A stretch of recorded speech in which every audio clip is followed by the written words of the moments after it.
Hello everyone, मैं मनीष कुमार सिंह। स्वागत है आपका आपके अपने यूट्यूब चैनल ग्रो विद विकास पर। ठीक है, तो दोस्तों पिछली क्लास में हमने अक्टूबर माह के आधे माह का पूरा करंट अफेयर पढ़ा। ठीक, कैसा लगा आपको ये बताइएगा हमें। अपने सुझाव भी होगा तो वो भी दीजिएगा। उसी कड़ी में पिछले एक हफ्ते के करंट अफेयर के साथ हम फिर से हाजिर हैं, ताकि आपको पिछले एक हफ्ते का संपूर्ण करंट अफेयर जो सभी एग्जामों के लिए आवश्यक हो, विशेषकर से वे छात्र जो अभी हाल ही में एनटीपीसी ग्रुप डी देंगे, यूपीएसआई देंगे या बीपीएससी देंगे, ठीक है, या लोअर मेंस देंगे, उनके लिए ही ये क्या है, बहुत लाभदायक होगा। तो चलिए शुरुआत करते हैं आज की करंट अफेयर से। ठीक है, तो पहला पॉइंट हमारा क्या कह रहा है। ठीक है, पहला पॉइंट ये है ठीक कि दिल्ली सरकार ने दिल्ली सरकार ने अपनी नई इलेक्ट्रिकल व्हीकल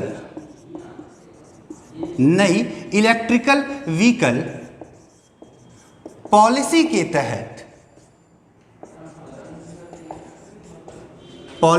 तहत ठीक है, नई इलेक्ट्रिकल व्हीकल पॉलिसी, अभी बताऊंगा ये कितना इंपॉर्टेंट है। ठीक है, नई इलेक्ट्रिकल व्हीकल पॉलिसी के तहत ई रिक्शा को छूट प्रदान किया है। ठीक है, किसको? ई रिक्शा को छूट प्रदान किया है। ठीक है, अब ध्यान दीजिएगा। ठीक है, अब कितना महत्वपूर्ण क्वेश्चन है अंदाजा लगा सकते हैं। अभी हाल ही में 11 अक्टूबर को पीसीएस का एग्जाम हुआ, उसमें यह सवाल आया था कि किस राज्य ने नई इलेक्ट्रिकल व्हीकल पॉलिसी अपनाया है। तो हमारा जवाब क्या होता? दिल्ली। किसने अपनाया है? दिल्ली। उसी के तहत ई रिक्शा को छूट प्रदान किया है। किसने प्रदान किया है? ठीक है, दिल्ली सरकार ने। अब बात आई है दिल्ली की। ठीक है, बात दिल्ली की आई है, तो यहां यह भी जान लें कि दिल्ली का संस्थापक कौन था। ठीक है, इतिहास का क्वेश्चन है, जल्दी से बता दीजिए। तो जिसको पता होगा कमेंट में लिख के बताएगा क्या है, दिल्ली का संस्थापक कौन थे। ठीक है, तो दिल्ली के संस्थापक थे तोमर शासक अनंगपाल जी। कौन थे? तोमर शासक अनंगपाल जी। इन्होंने दिल्ली की क्या किया था? स्थापना किया था। दिल्ली का सीएम आपको पता ही है, अरविंद केजरीवाल जी हैं। राज्यपाल कौन है? बैजल जी हैं, ये भी पता है आपको। ठीक, अभी हाल में ही दिल्ली ने एक और कैंपेन शुरू किया है। उस कैंपेन का नाम क्या है? ठीक है, बड़ा अनोखा कैंपेन है। क्या? Red light on. ठीक है, रेड लाइट ऑन, गाड़ी ऑफ। ठीक है, प्रदूषण को कम करने के लिए रेड लाइट ऑन गाड़ी ऑफ कैंपेन शुरू किया। मतलब क्या? जहां पर रेड लाइट ऑन हो जाए, अगर वहां आप खड़े हैं तो अपनी गाड़ी को क्या कर दें? बंद कर दें, जिससे कि गाड़ियों का प्रदूषण हवा में क्या कम हो सके।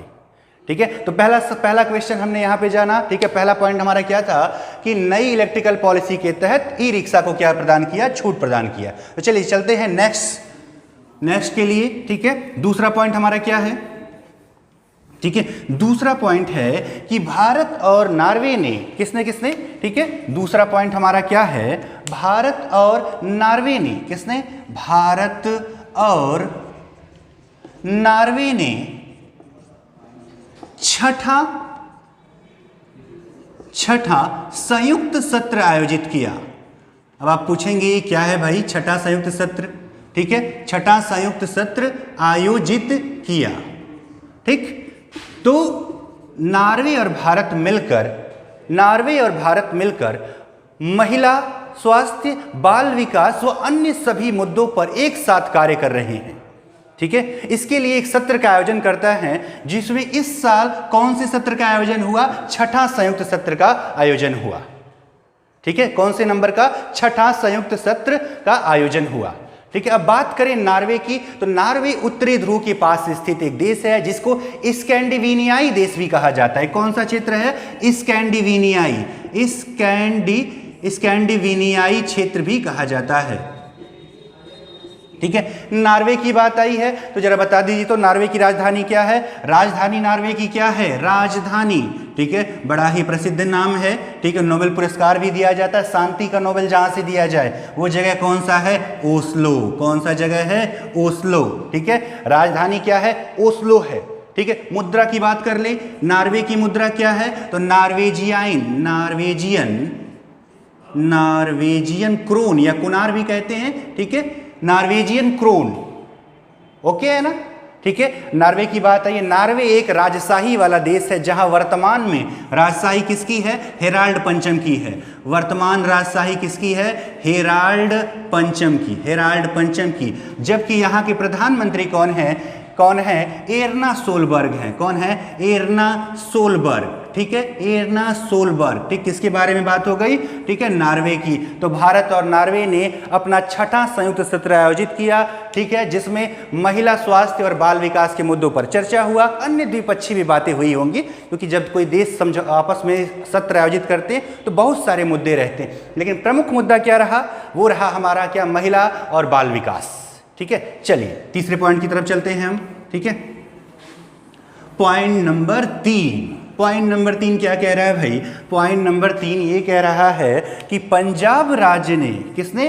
पंजाब राज्य ने सरकारी नौकरियों में, लिखते हैं देखिएगा, पंजाब राज्य ने सरकारी नौकरियों में, किसमें? सरकारी नौकरियों में, ठीक है, सरकारी नौकरियों में महिलाओं को, किसको? महिलाओं को 33% आरक्षण प्रदान किया। कितना? 33% आरक्षण प्रदान किया। ठीक है, किसने प्रदान किया है? पंजाब सरकार ने। ठीक है, कितना परसेंट? 33%। किसको? महिलाओं को। ठीक है, चलिए ये बात आई है तो यह भी जान ले, अपनी उत्तर प्रदेश सरकार भी, उत्तर प्रदेश सरकार, कौन सी सरकार? यूपी सरकार, पुलिस विभाग में, किसमें? पुलिस विभाग में, पुलिस विभाग में, ठीक है, महिलाओं को कितना आरक्षण देता है? 20% आरक्षण देता है। 20% आरक्षण महिलाओं को कितना? 20% आरक्षण। ठीक है, उत्तर प्रदेश सरकार पुलिस विभाग में महिलाओं को 20% क्या देता है? आरक्षण देता है। ठीक है, तो तीसरा पॉइंट हमारा ये हो गया। ठीक है, चलिए अगला पॉइंट की तरफ बढ़ते हैं। पॉइंट नंबर 4 क्या कह रहा है भाई? एआई की बात कर रहा है। एआई का नाम सुना है? आर्टिफिशियल इंटेलिजेंस, कृत्रिम बुद्धिमत्ता। ठीक है, तो इंटेल एक कंपनी है। कौन सी कंपनी है? इंटेल। इंटेल ने तेलंगाना सरकार के साथ मिलकर, किसके साथ मिलकर? तेलंगाना सरकार के साथ मिलकर, तेलंगाना सरकार के साथ मिलकर AI applied research, AI applied research, AI applied research centre स्थापित करने का निर्णय लिया है। सेंटर स्थापित करने का निर्णय लिया है। ठीक है, इंटेल जो है एक सॉफ्टवेयर कंपनी है। क्या बना रहे हैं ये लोग मिलके? ठीक है, एआई अप्लाइड रिसर्च सेंटर। वर्तमान समय में अगर तकनीकी का जो अगला कदम है, अगर बात किया जाए तो वो क्या है? हमारा कृत्रिम बुद्धिमत्ता। एक शब्द में कहें, पूरा जीवन आसान बना देता है, सब कुछ ऑटोमेटिक। वही क्या है? हमारा कृत्रिम बुद्धिमत्ता। ठीक है, सबसे चर्चित सब्जेक्ट है आज का। ठीक है, बात आई है एआई की, तो यह जान लीजिए एआई, ठीक है, विषय के रूप में पढ़ाने वाला भारत का पहला विश्वविद्यालय है या पहला कॉलेज है आईआईटी हैदराबाद। यानी एआई आईआईटी हैदराबाद में, कहां पर? आईआईटी हैदराबाद में, ठीक, बीटेक कार्यक्रम शुरू। ठीक है, एआई से बीटेक कहां पर शुरू हुआ है? ठीक है, आईआईटी हैदराबाद में। ठीक है, ओके है ना? ठीक, अब जब एआई की बात आई ही है तो यह भी जान लें कि दुनिया का पहला विश्वविद्यालय जहां पर एआई की पढ़ाई की जाएगी, तो वो विश्वविद्यालय अबू धाबी में स्थित है, अर्थात यूएई का। कहां का है? यूएई का है। ठीक है, अबू धाबी में। कहां पर? एआई विश्वविद्यालय, विश्व का पहला एआई विश्वविद्यालय। कहां पर? अबू धाबी में। कहां पर? यूएई के अबू धाबी में। पिछली क्लास में, ठीक है, यूएई के बारे में हमने पूरा चर्चा कर लिया था। ठीक है, तो आज बस इतना जाने, यूएई के अबू धाबी में, ठीक है, मोहम्मद बिन जायद यूनिवर्सिटी। कौन सी विश्वविद्यालय है? मोहम्मद बिन जायद यूनिवर्सिटी, मोहम्मद बिन जायद। ठीक है, कौन सा विश्वविद्यालय है? मोहम्मद बिन जायद यूनिवर्सिटी। यूएई के अबू धाबी में मोहम्मद बिन जायद यूनिवर्सिटी में एआई की पढ़ाई कराई जाएगी। विश्व का अपनी तरह का यह पहला विश्वविद्यालय है। ठीक है, चलिए अगला सवाल की तरफ बढ़ते हैं। अगला हमारा जो पॉइंट है, नेक्स्ट पॉइंट। ठीक है, अगला पॉइंट क्या कह रहा है? थोड़ा सा पाकिस्तान के बारे में है। ठीक है, FATF नाम सुना होगा ना, फाइनेंशियल एक्शन टास्क फोर्स। ठीक है। तो FATF ने अपनी सूची में, किसमें, अपनी सूची में पाकिस्तान को ग्रे लिस्ट में, ग्रे सूची में बनाए रखने का निर्णय लिया है। ग्रे सूची में बनाए रखने का, ग्रे सूची में बनाए रखने का निर्णय लिया है। ठीक है, ओके है ना, ठीक है, निर्णय लिया है। ठीक है। अब ग्रे सूची की बात आई है, देखिए FATF की बात करें तो 1989 में, कब, 1989 में स्थापित एक अंतर सरकारी निकाय है। कैसा निकाय है, अंतर सरकारी निकाय। ठीक है, चलिए बात हो गई FATF की। जान दीजिए जिन देशों को FATF ग्रे सूची में डाल देता है उन्हें IMF व विश्व बैंक जैसी संस्थाओं से या ADB जैसी संस्थाओं से ऋण मिलने में बहुत ही समस्या होती है। इसका मतलब है ये देश जो हैं अपने आर्थिक गतिविधियों पर सही तरह से नियंत्रण हासिल नहीं कर पा रहे हैं। तो पाकिस्तान को वर्ष 2018 में शामिल किया गया था। कब शामिल किया गया था, 2018 में ग्रे सूची में बनाया गया और तब से अब तक लगातार जो है बनाया रखा जा रहा है। ठीक है, तब से अब तक लगातार बनाए रखा गया है। चलिए अगला सवाल है। ठीक है, अगला हमारा जो पॉइंट है वो देखते हैं क्या है। नेक्स्ट पॉइंट क्या कह रहा है, नेक्स्ट पॉइंट कह रहा है, ठीक है, कि केरल भारत का पहला राज्य है, केरल भारत का पहला राज्य है जिसने संपूर्ण राज्य में ठीक है, संपूर्ण राज्य में क्या कर दिया, ठीक है, संपूर्ण राज्य में, ठीक, डिजिटल पढ़ाई को हासिल कर लिया, डिजिटल पढ़ाई लक्ष्य को हासिल कर लिया। ठीक है, यानी कि यानी राज्य के सभी स्कूलों को हाई स्पीड ब्रॉडबैंड कनेक्शन मुहैया करवाया। पहला राज्य ऐसा कौन सा है, केरल है। कौन सा है, केरल है। 2018 में उन्होंने पहल शुरू किया। कब शुरू किया, 2018 में पहल शुरू किया। कब से, 2018 में, और तब से अब तक 12,678 से ज़्यादा स्कूलों को हाई स्पीड ब्रॉडबैंड कनेक्टिविटी प्रदान किया। किसने प्रदान किया, ठीक है, केरल ने। केरल की बात करें, केरल का जो मुख्यमंत्री हैं वो कौन है, केरल के मुख्यमंत्री, ठीक है, पिनराई विजयन। ठीक है, यही है ना, पिनराई विजयन है। ठीक है, तो वहीं पर राज्यपाल कौन है, P सदाशिवम। ठीक है, पूर्व न्यायाधीश रह चुके हैं कौन, P सदाशिवम। ठीक, और जो मुख्यमंत्री हैं, ठीक है, पिनराई विजयन हैं, जबकि जो राज्यपाल हैं P सदाशिवम है। चलिए अगला पॉइंट देखते हैं। नेक्स्ट पॉइंट क्या कह रहा है भाई, ठीक है, ध्यान दीजिए, ये सभी एग्जामों के लिए आवश्यक है, तो अपने मित्रों में, दोस्तों में, सबके पास शेयर करिए इसे। ठीक है, सबके लिए फायदेमंद है, चाहे वह किसी भी एग्जाम की क्या कर रहा हो, तैयारी कर रहा हो। ठीक है, चलिए अगला एक किताब है जिसका, ठीक है, विमोचन जो है प्रधानमंत्री ने किया है, देह वेचवा करणी। ठीक है, आत्मकथा है किसकी, ठीक है, आत्मकथा किसकी है, बाला साहब विखे पाटिल जी की। ठीक है, पूर्व केंद्रीय मंत्री रह चुके हैं, समाज सेवा के क्षेत्र में काफी कार्य किया है बाला साहब विखे पाटिल। इस किताब का विमोचन किसने किया है, प्रधानमंत्री ने किया है। किसने किया है, विमोचन प्रधानमंत्री ने। ठीक है, बाला साहब विखे पाटिल की बात करें तो वर्ष 2010 में इन्हें पद्मश्री मिल चुका है, पद्म भूषण मिल चुका है। क्या मिल चुका है, पद्म भूषण। कब मिला था, 2010 में मिला था। किसको, बाला साहब विखे पाटिल को मिला था। ठीक है, चलिए अगला पॉइंट क्या है हमारा, अगला पॉइंट क्या है, संयुक्त राष्ट्र की मानवाधिकार परिषद में, किसमें, संयुक्त राष्ट्र की मानवाधिकार परिषद में किसको हार मिला है। ठीक है, संयुक्त राष्ट्र की मानवाधिकार परिषद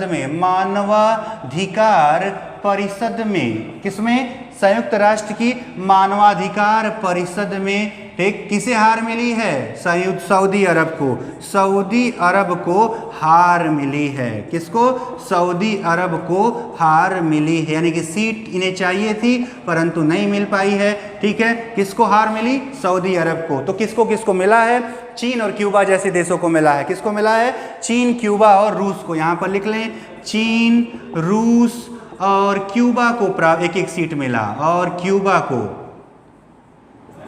चीन, रूस और क्यूबा को एक एक सीट मिली है संयुक्त राष्ट्र के मानवाधिकार परिषद में। चलिए ठीक है, अगला पॉइंट देखते हैं हमारा क्या है। नेक्स्ट पॉइंट क्या कह रहा है? नेक्स्ट पॉइंट है, ठीक है, हमारे पूर्व राष्ट्रपति से संबंधित है। ठीक है, एक हमारे भूतपूर्व राष्ट्रपति थे डॉक्टर एपीजे अब्दुल कलाम जी, उनका जन्म दिवस 15 अक्टूबर मनाया जाता है क्या? ठीक है, विद्यार्थी दिवस के रूप में। किसके रूप में? विश्व विद्यार्थी दिवस। विश्व विद्यार्थी दिवस कब मनाया जाता है? 15 अक्टूबर को। किसका जन्म दिवस होता है? ठीक है, डॉक्टर एपीजे अब्दुल कलाम जी का। ठीक है, अब्दुल कलाम, ठीक है, देश के पूर्व राष्ट्रपति, ठीक है, मिसाइल मैन जिन्हें कहा जाता है। किसको? अब्दुल कलाम जी को। ठीक है, उनके जन्म दिवस को वर्ष 2010 से, कब से? 2010 से किसने शुरू किया? यूएन द्वारा। किसने? यूएन यानी कि संयुक्त राष्ट्र ने शुरू किया है कि उनका जन्म दिवस क्या मनाया जाए? विश्व विद्यार्थी दिवस के रूप में मनाया जाए। बात करें कलाम जी की, तो कलाम जी को मिसाइल मैन कहा जाता है। देश के 11वें राष्ट्रपति। कौन से नंबर के राष्ट्रपति? 11वें राष्ट्रपति। ठीक है, 11वें राष्ट्रपति कौन? डॉक्टर कलाम साहब। इन्हें जनता का प्रेसिडेंट कहा जाता था, पीपुल्स प्रेसिडेंट। किसे कहा गया? डॉक्टर एपीजे अब्दुल कलाम को। इन्होंने ही भारत में ये प्रक्रिया शुरू किया।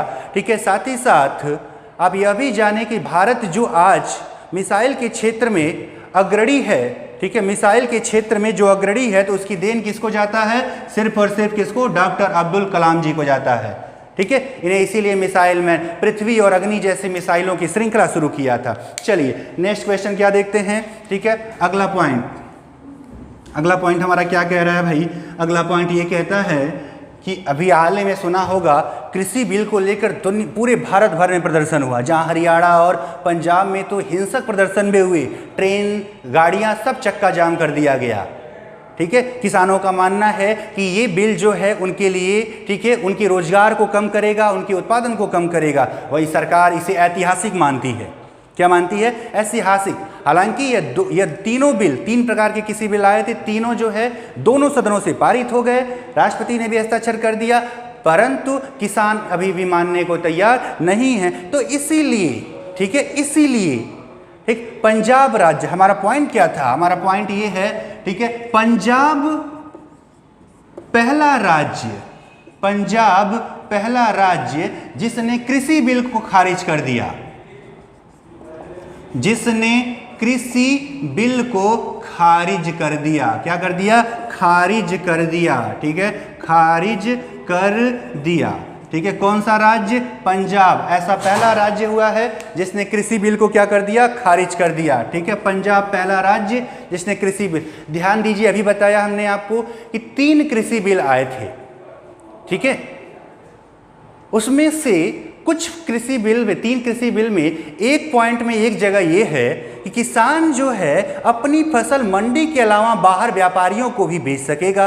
किसानों को इसी समस्या है कि यदि बाहर बेचेंगे तो, क्योंकि बाहर का व्यापारी वो तो लाइसेंसधारी है नहीं, जबकि जो मंडी का था, एपीएमसी का था, वो लाइसेंसधारी था, तो उस पर भरोसा था कि यह धोखा नहीं करेगा, परंतु बाहर वाला धोखा भी कर सकता है। किसानों को इससे समस्या है।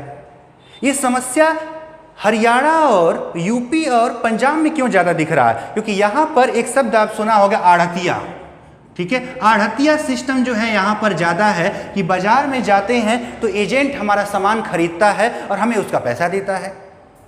ठीक है, जो कि सरकार द्वारा समर्थित मूल्य पर देता है। लेकिन ये बात किसानों की समझ में नहीं आ रही है। यदि बाहर बेचेंगे तो क्या जो बाहर वाला व्यापारी है, क्या वो एमएसपी पे हमें देगा?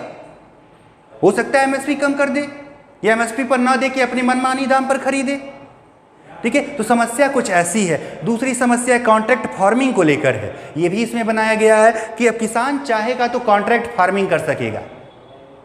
ठीक है, अब चूंकि आप जानते हैं भारत एक, ठीक है, कम शिक्षा वाला देश कहा जाता है। यहाँ पर जो किसान है अधिकतर उतना ज़्यादा शिक्षित नहीं है कि टर्म एंड कंडीशन, ठीक है, पेपर कुछ भी हम खरीदते हैं नीचे स्टार बना के लिख दिया जाता है, शर्तें लागू, उसे नहीं समझ पाता है ये। ठीक है, उसको समझने के लिए, ठीक है, इसे क्या चाहिए?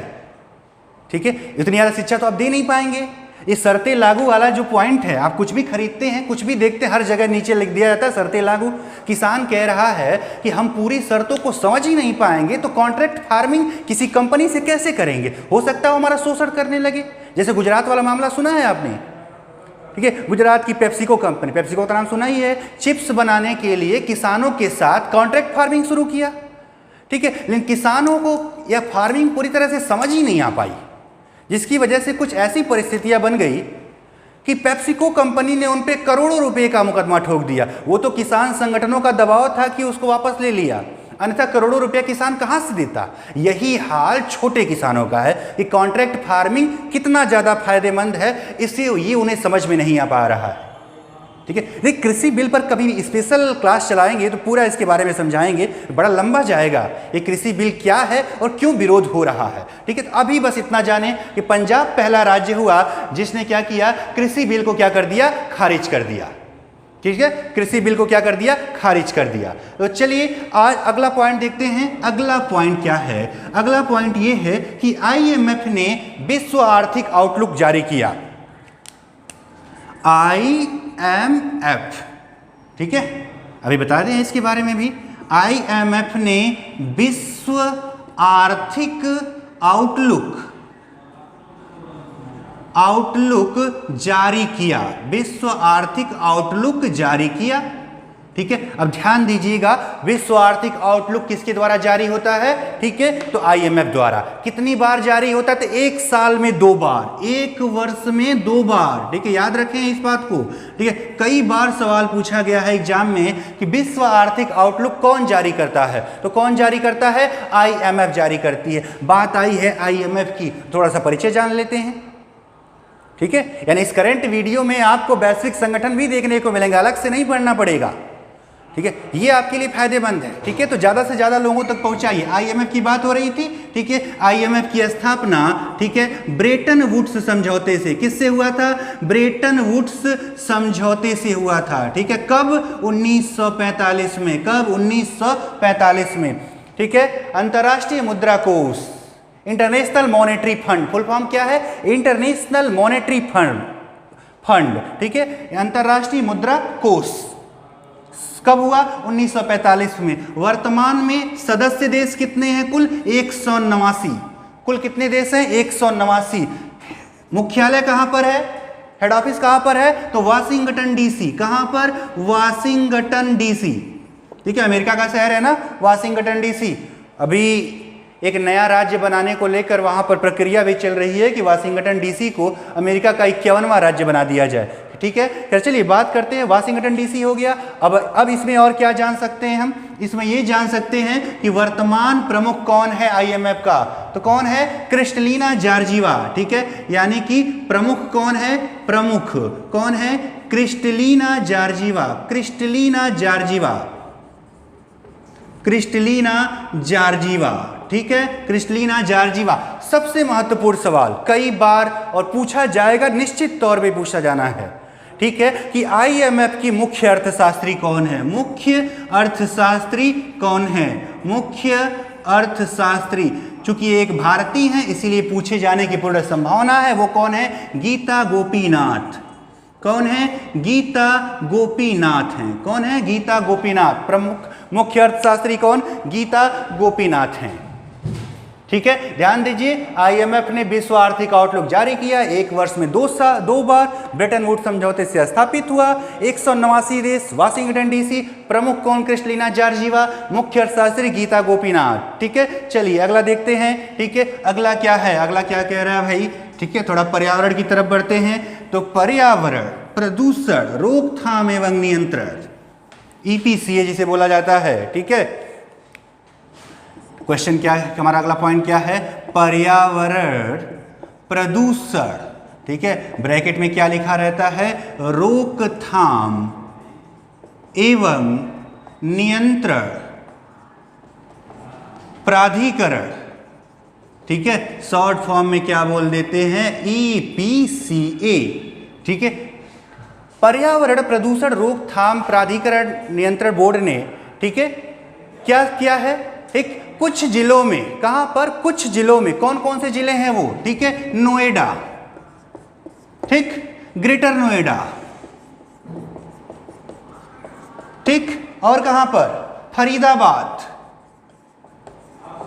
ठीक, और कहां पर, गाजियाबाद, कहां पर, गाजियाबाद, ठीक है, और कहां पर, दिल्ली, और कहां पर, गुरुग्राम। क्या रोक लगा दिया है, डीजल जनरेटर पर रोक लगा दिया है, ठीक है, याद रखें डीजल जनरेटर पर। क्यों? क्योंकि ये वो क्षेत्र है जहां पर प्रदूषण एक भयावह समस्या बन गई है, ठीक है, इसीलिए यहां पर डीजल जनरेटर पर रोक लगा दिया है, डीजल जनरेटर पर प्रतिबंध लगा दिया। किसने लगाया है? ठीक है, ऊपर आपने दिखाया पढ़ा ईपीसीए, पर्यावरण प्रदूषण रोकथाम एवं नियंत्रण प्राधिकरण, ठीक है। चलिए यहां पर ही आप एक चीज हमें बताएं, संविधान में, ठीक है, संविधान में किस जगह प्रदूषण मुक्त जल और वायु की बात की गई है? ठीक है, जिसने पढ़ा होगा तो उसे प्राप्त पता होगा, अनुच्छेद 21 में जो कि प्राण एवं दैहिक स्वतंत्रता की बात करता है, वहां पर प्रदूषण मुक्त जल और वायु की बात की गई है।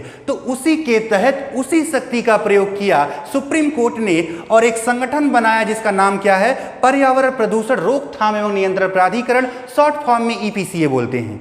उसने क्या किया, इन क्षेत्रों में डीजल जनरेटर पर क्या लगा दिया, प्रतिबंध लगा दिया, ठीक है। चलिए अगला सवाल देखते, अगला पॉइंट देखते हैं हमारा क्या है। अगला पॉइंट बहुत ही महत्वपूर्ण, ठीक है, क्यों महत्वपूर्ण? क्योंकि इस व्यक्ति को पिछले साल मिला था क्या, ज्ञानपीठ पुरस्कार, ठीक है। कौन है? अकिथम अच्युतन नंबूदरी, ठीक है। क्या है ये? प्रसिद्ध मलयाली, मलयालम एक भाषा है, ठीक है, मलयाली कवि एवं लेखक, ठीक है, इनका निधन हो गया। कवि एवं लेखक का क्या हो गया, निधन हो गया, ठीक है, ठीक। चर्चा में क्यों रहे? पिछले साल यानी वर्ष 2019 का ज्ञानपीठ पुरस्कार किसको मिला था? नंबूदरी साहब को मिला था, ठीक है। कहाँ के रहने वाले? केरल के रहने वाले, ठीक है। कौन से भाषा के? मलयाली भाषा के, ठीक है, ठीक। इन्हें जो है वर्ष 1973 में साहित्य अकादमी मिला है। क्या मिला है? साहित्य अकादमी मिला है। तो वर्ष 2019 में क्या मिला है? ज्ञानपीठ पुरस्कार मिला है। किसको? ठीक है, अकिथम अच्युतम नंबूदरी को, मलयाली कवि एवं लेखक। इनका क्या हो गया? 94 वर्ष की उम्र में निधन हो गया, ठीक है, 94 वर्ष की उम्र में निधन हो गया, ठीक है। चलिए अगला पॉइंट हमारा क्या है, ठीक है, अगला पॉइंट क्या है हमारा, ठीक है, अंतरराष्ट्रीय आपदा न्यूनीकरण दिवस, ठीक है। तो ये मनाया जाता है कब? 13 अक्टूबर को, ठीक है। कब मनाया जाता है? 13 अक्टूबर को मनाया जाता है, ठीक है। ध्यान दीजिएगा, अंतर्राष्ट्रीय आपदा न्यूनीकरण दिवस क्या मतलब है इसका, ठीक है। वर्तमान समय में विश्व के सामने आपदा एक सबसे बड़ी चुनौती है, ठीक है। कभी बाढ़ के रूप में, कभी सूखा के रूप में, कभी विस्थापन के रूप में, ठीक है, कभी बढ़ते हुए टेम्परेचर के रूप में, ग्लेशियरों के पिघलने के रूप में, ग्लोबल वार्मिंग, ये सब आपदा हैं। इसके लिए न्यूनीकरण यानी उसे कम करने के लिए, ठीक है, एक दिवस बनाया जो कब मनाया जाता है? 13 अक्टूबर को मनाया जाता है, ठीक है। चलिए अगला सवाल, अगला पॉइंट हमारा क्या है? अगला पॉइंट है हमारा विश्व खाद्य दिवस। अगला पॉइंट हमारा क्या है? विश्व खाद्य दिवस कब मनाया जाता है? 16 अक्टूबर को, 16 अक्टूबर। अब ध्यान दीजिएगा क्यों मनाया जाता है। वर्तमान समय की परिस्थितियां कुछ ऐसी हैं कि अभी भी विश्व में एक बड़ा तबका जो है भूख से पीड़ित है, जहां एक वर्ग के पास इतना ज़्यादा भोजन है कि वह उसे, ठीक है, वेस्ट में बढ़ा दे रहा है। क्या कर रहा है? वेस्ट कर दे रहा है। तो वहीं पर कुछ वर्ग ऐसा है जो कि क्या कर रहा है, ठीक है, अभी भूख से तड़प रहा है, उसे पर्याप्त भोजन नहीं मिल रहा। इसे संतुलित करने के लिए हमने विश्व खाद्य दिवस की शुरुआत किया। किसने शुरू किया? FAO, नाम सुना है? FAO हिंदी में क्या कहें? खाद्य एवं कृषि संगठन। क्या कहते हैं? खाद्य एवं कृषि संगठन, ठीक है। तो जरा जल्दी से इसका मुख्यालय हमको कमेंट बॉक्स में लिख के बता दीजिए। ठीक है, जल्दी से लिख के बता दीजिए मुख्यालय कहां पर मुख्यालय है, तो रोम में है। कहां पर है, रोम में है। ठीक है, याद रखें एफएओ की स्थापना जो है 16 अक्टूबर 1945 से में हुई थी। कब हुई थी, 16 अक्टूबर 1945 में। तो इसी डेट को ध्यान में रखकर, किसको, 16 अक्टूबर को 1980 से, कब से, 1980 से, कब से, 1980 से, ठीक है, विश्व खाद्य दिवस की क्या कर दी, शुरुआत कर दी। ठीक है, ओके है ना। विश्व खाद्य दिवस कब, 16 अक्टूबर को मनाया जाता है। कौन मनाता है, एफएओ, खाद्य एवं कृषि संगठन, फूड एंड एग्रीकल्चर ऑर्गेनाइजेशन, अंग्रेजी में फूड एंड एग्रीकल्चर ऑर्गेनाइजेशन। ठीक है, एफएओ की स्थापना, ठीक है, 16 अक्टूबर 1945 को। मुख्यालय कहां पर है, रोम में है। रोम नाम सुना है ना, वेटिकन सिटी वाला, पोप वाला शहर रोम। ठीक है, कभी रोमन साम्राज्य विश्व का सबसे बड़ा साम्राज्य हुआ करता था, लेकिन कहा गया इतिहास में जो ऊपर जाएगा उसका समय नीचे भी आएगा, वही रोम के साथ भी हुआ। ठीक है, 1980 से क्या हो गई, इसकी शुरुआत हो गई। ठीक है, चलिए अगला पॉइंट देखते हैं हमारा क्या कह रहा है। ठीक है, अगला पॉइंट क्या कह रहा है, अगला पॉइंट एक ऑस्कर विजेता से संबंधित है। ठीक है, किसके संबंधित है, ऑस्कर विजेता से संबंधित है। क्या नाम था, भानु अथैया, यानी कि प्रसिद्ध कॉस्ट्यूम डिजाइनर, प्रसिद्ध कॉस्ट्यूम डिजाइनर, ठीक, भानु अथैया, भानु अथैया। ठीक है, सबने नाम सुना होगा इनका। भानु अथैया का निधन हो गया। ठीक है, किसका निधन हो गया, भानु अथैया का। क्या थी ये, कॉस्ट्यूम डिजाइनर थी। किस लिए मशहूर हुई, मशहूर इसलिए हुई कि गांधी फिल्म के लिए वर्ष 1982 के लगभग आई हुई फिल्म कौन सी, गांधी फिल्म के लिए ऑस्कर मिला है। गांधी फिल्म के लिए ऑस्कर। ठीक है, भारत की तरफ से पहला ऑस्कर किसको मिला है, भानु अथैया को मिला है। किसको, भानु अथैया को मिला है। ठीक, किस फिल्म के लिए, गांधी फिल्म के लिए। गांधी फिल्म के निर्माता कौन थे, निर्देशक कौन थे, रिचर्ड एटनबरो, रिचर्ड एटनबरो। ठीक है, एक बार देख लीजिएगा आप भी। ठीक है, रिचर्ड एटनबरो। ठीक है, उसके लिए मिला था ऑस्कर।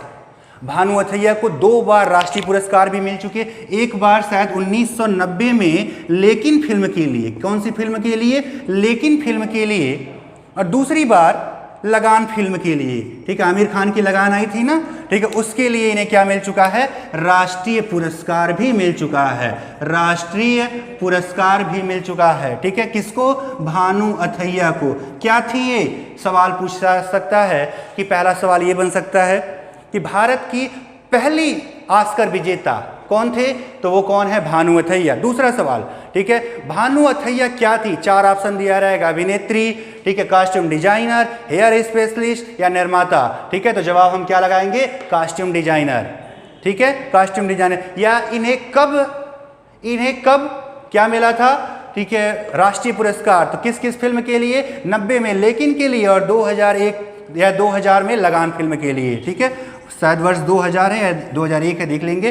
ठीक है, 90 में लेकिन, 2000 के लगभग में लगान फिल्म के लिए, आमिर खान वाली।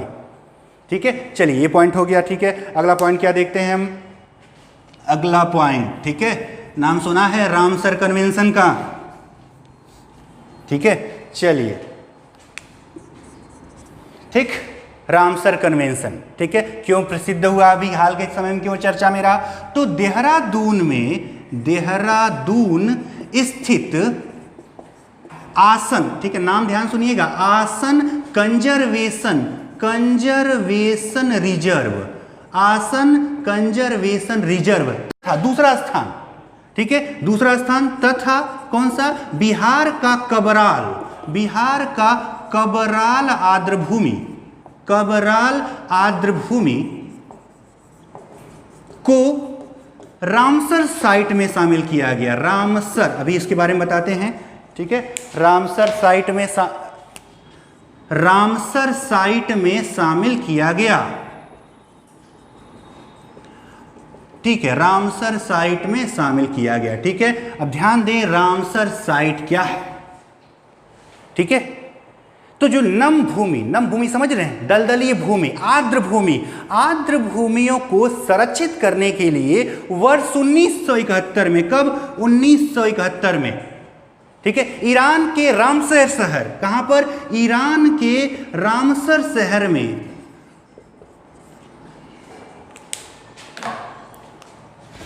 ईरान के रामसर शहर में, ठीक, एक सम्मेलन बुलाया गया और निर्णय लिया गया कि दुनिया भर के जो आर्द्र भूमियां हैं जो इस मानक पे उतर रही हैं उनका क्या किया जाएगा, संरक्षण किया जाएगा।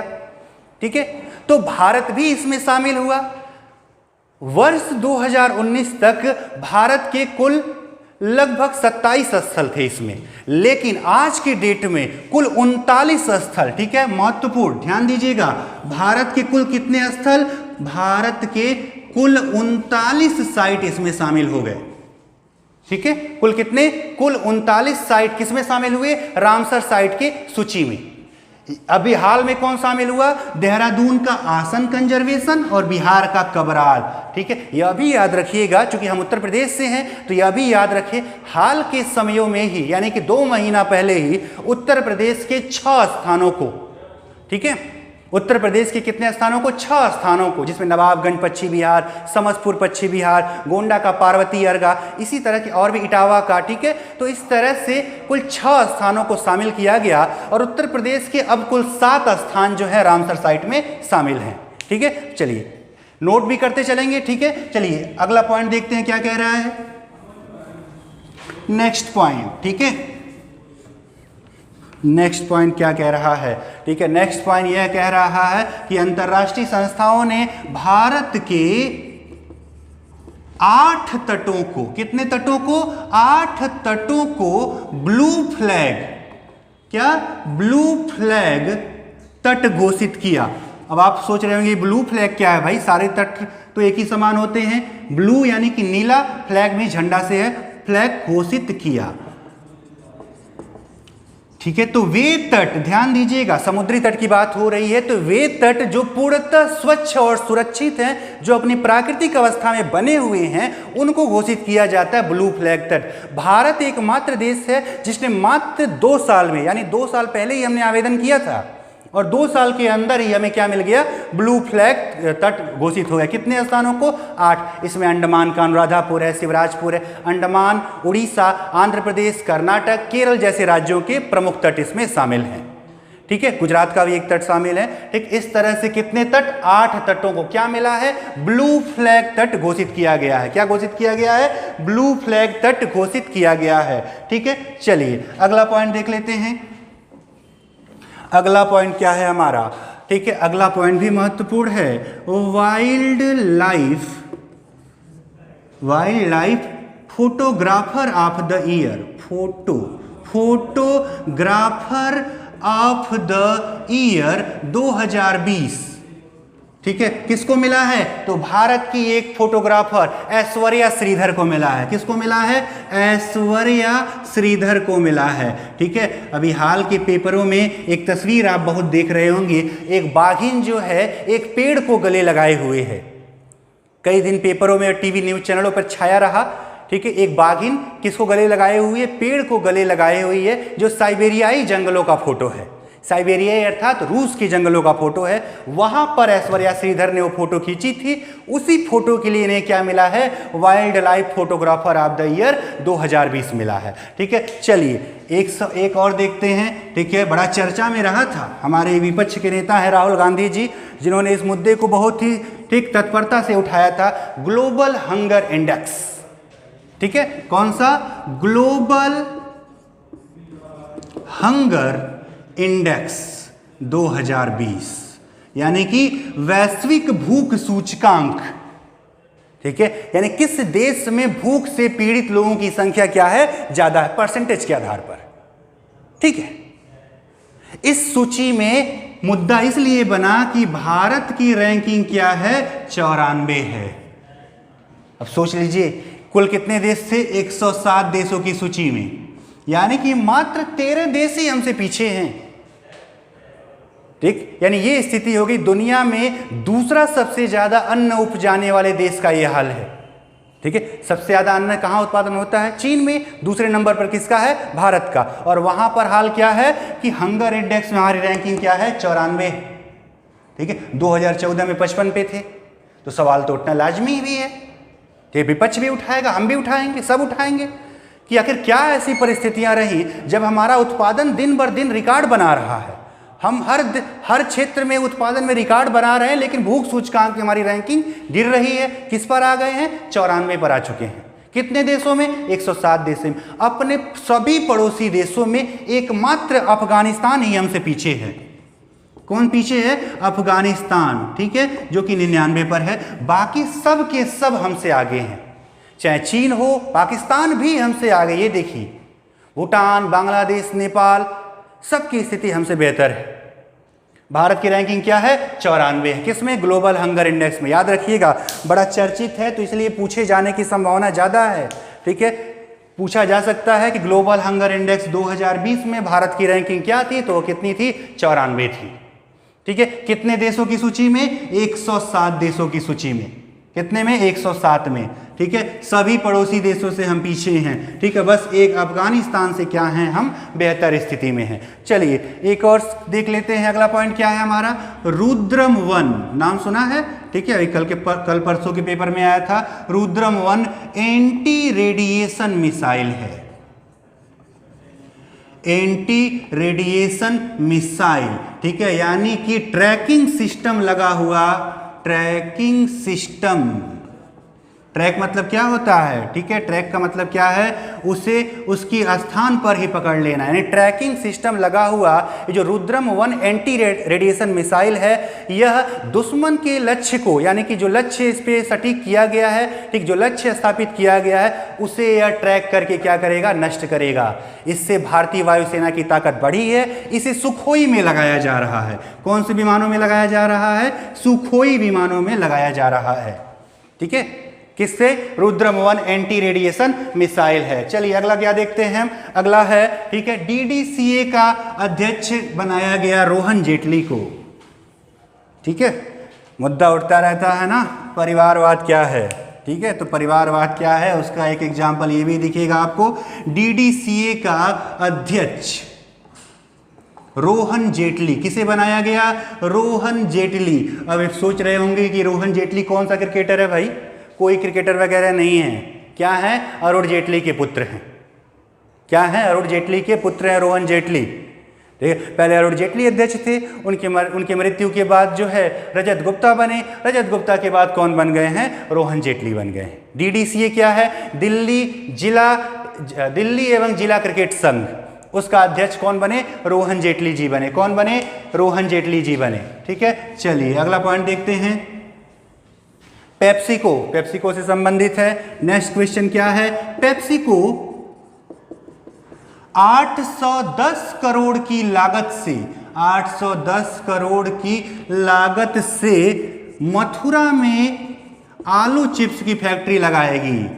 मथुरा में आलू चिप्स की फैक्ट्री लगाएगी, ठीक है। ये उत्तर प्रदेश के, ठीक है, आलू किसानों के लिए खुशखबरी जैसी है कि मथुरा में लगेगा आलू चिप्स फैक्ट्री, जिससे कि वहाँ के किसानों को, उत्तर प्रदेश के किसानों को आलू का वाजिब दाम मिल सकेगा इस फैक्ट्री के द्वारा। कौन सी कंपनी लगा रही है? पेप्सिको लगा रही है। कौन सी लगा रही है? पेप्सिको लगा रही है, ठीक है। चलिए अगला क्या देख लेते हैं। अगला क्या है? झारखंड के एक मुख्यमंत्री हैं हेमंत सोरेन जी। अगला पॉइंट क्या कह रहा है? झारखंड के, ठीक है, लिख दे रहा हूं, झारखंड के सीएम हेमंत सोरेन ने, किसने? हेमंत सोरेन ने गरीबी रेखा के नीचे, यानी कि बीपीएल परिवारों को 10 रुपये में साड़ी और 10 रुपये में लुंगी देने की घोषणा किया। कितने में? 10 रुपये में साड़ी व 10 रुपये में लुंगी देने की घोषणा की। किसने? हेमंत सोरेन ने, ठीक है, देने की घोषणा की। किसने किया है? हेमंत सोरेन ने किया है, ठीक। किसने किया है? हेमंत सोरेन ने किया है, ठीक है। एक और जान लेते हैं, ठीक है, एशिया पावर इंडेक्स। अगला क्या है हमारा? Asia power index. Asia power index 2020, ठीक है। इस सूची में भारत को चौथा स्थान मिला, यानी एशिया प्रशांत क्षेत्रों में सबसे ज्यादा प्रभावशाली ताकतवर देशों में भारत को चौथा स्थान। तो पहले पर कौन है? यूएसए है, दूसरे पर कौन है? चीन है, तीसरे पर कौन है? जापान है, चौथे पर कौन है? भारत है। यानी कि एशिया पावर इंडेक्स में भारत की रैंकिंग क्या है? 4 है। भारत की रैंकिंग क्या है? 4 है। चलिए अगला पॉइंट क्या देख लेते हैं। ठीक है, बड़ा चर्चा में रहा था जब मालाबार सैनिक अभ्यास में कौन शामिल हुआ है? ऑस्ट्रेलिया शामिल हुआ है। तो ध्यान दें, ठीक है, क्या बना पॉइंट? मालाबार नौसैनिक अभ्यास में, नौसेना अभ्यास में ऑस्ट्रेलिया भी शामिल होगा। और कौन शामिल होगा? ऑस्ट्रेलिया भी शामिल होगा। ठीक है, ये तुरंत ही चीन के लिए चिंता का विषय बन गया। ठीक है, क्योंकि अभी तक मालाबार नौसेना अभ्यास में 3 देश होते थे। कौन कौन से? भारत, यूएसए और जापान। ठीक है, भारत कई बार प्रयास किया था कि ऑस्ट्रेलिया भी शामिल हो। 2007 से प्रयास कर रहे थे, परंतु ऑस्ट्रेलिया पर चीन का प्रभाव ज़्यादा था, जिस वजह से ऐसा नहीं हो पा रहा था। परंतु इस बार ऑस्ट्रेलिया ने हामी भर दिया, अब वह भी शामिल होगा। अब चीन का डर है, क्योंकि यही 4 देश मिलकर, कौन? ये जो 4 देश लिखा है नाम, भारत, यूएसए, ठीक है, जापान और ऑस्ट्रेलिया मिलकर क्वाड बनाते हैं। क्या बनाते हैं? क्वाड समूह बनाते हैं, जो किसके लिए बना था? चीन के पावर को नियंत्रित करने के लिए। इसीलिए चीन क्या है, इसको लेकर चिंतित है। ठीक है, मालाबार नौसेना अभ्यास केरल के पास होता है। केरल के तटों को क्या बोलते हैं? मालाबार तट बोलते हैं। ठीक है, एक पॉइंट और देख लेते हैं, फिर आज का क्लास यहीं पे ओवर होगा। ठीक है, एक पॉइंट और क्या है? फेस स्कैन करने वाला, फेस स्कैन करने वाला, ठीक, विश्व का पहला देश, विश्व का पहला देश कौन सा है? सिंगापुर। ठीक है, सिंगापुर। ठीक, जैसे अपने यहाँ किसका स्कैन होता है? आइज का और फिंगर का। हमारे यहाँ किसका स्कैन होता है? आई व किसका? फिंगरप्रिंट का। किसका? फिंगरप्रिंट। ठीक, ये स्कैन भारत में होता है। कहाँ पर? भारत में। ठीक है, उसी तरह से सिंगापुर पूरे फेस का क्या करेगा? स्कैन करे। फेस स्कैन करने वाला पहला देश कौन सा हुआ है? सिंगापुर। तो दोस्तों, आज की क्लास में पिछले 1 हफ्ते का संपूर्ण करंट अफेयर पूरे डिटेल के साथ हमने जाना। यदि आपको कोई सुझाव हो तो हमें बताएं, जिससे कि हम अगली बार उसे और बेहतर तरीके से प्रस्तुत करें कि सर ये छूट गया या ऐसा आपको कहना चाहिए था। ऐसा कुछ भी हो, ठीक है, तो हमें बताएं, हम उस पर और ध्यान देंगे। बाकी अपनी तरफ से मैंने पूरी कोशिश की कि आपको इस संबंध में, ठीक है, सारी जानकारी दे सकूं। ठीक है, तो आज के लिए 3 सवाल। ठीक है, आज के लिए 3 सवाल, ठीक, जिसका जवाब आपको देना है। ठीक है, जिसका जवाब किसे देना है? आपको देना है। ठीक है, पहला प्रश्न ध्यान से देखें। पहला प्रश्न, निम्न में से यूपी का रामसर साइट कौन नहीं है? यूपी मतलब उत्तर प्रदेश ना, तो यूपी का रामसर साइट कौन नहीं है? ठीक है, ऑप्शन ए, ठीक है, ऑप्शन ए समसपुर पश्चिम विहार, समसपुर पश्चिम विहार। ठीक है, ऑप्शन बी, ठीक है, नवाबगंज पश्चिम विहार।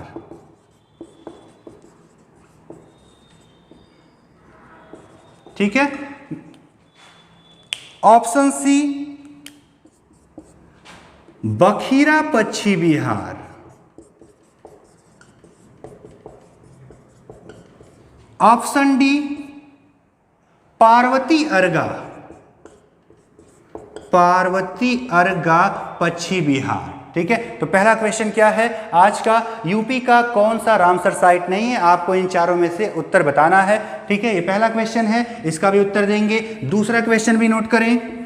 ठीक है, इसे कमेंट बॉक्स में आपको बताना है, जल्दी से जल्दी जो बताएगा, ठीक है, जल्दी से आपको बता देना है इसे। दूसरा क्वेश्चन क्या है?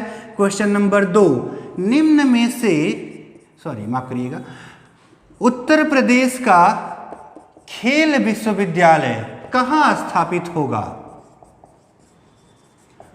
उत्तर प्रदेश का खेल विश्वविद्यालय कहाँ स्थापित होगा? ठीक है, ऑप्शन सुन लीजिए। ऑप्शन है क्या, राजधानी क्या, लखनऊ। ऑप्शन बी क्या है, मथुरा। ऑप्शन सी क्या है, मेरठ। ऑप्शन सी क्या है, मेरठ। ऑप्शन डी क्या है, गोरखपुर। ठीक है, उत्तर प्रदेश का जो पहला खेल विश्वविद्यालय कहाँ स्थापित होगा? ठीक है, ऑप्शन लखनऊ, मथुरा, मेरठ, गोरखपुर। ठीक है, तीसरा जो है, तीसरा, ठीक है, तीसरा क्वेश्चन क्या है? तीसरा क्वेश्चन क्या कह रहा है कि Bundelkhand expressway, Bundelkhand expressway, expressway किस जिले से नहीं गुजरेगी? किस जिले से नहीं गुजरेगी? किस जिले से नहीं गुजरेगी? ठीक है, ऑप्शन ए है, ऑप्शन ए प्रयागराज।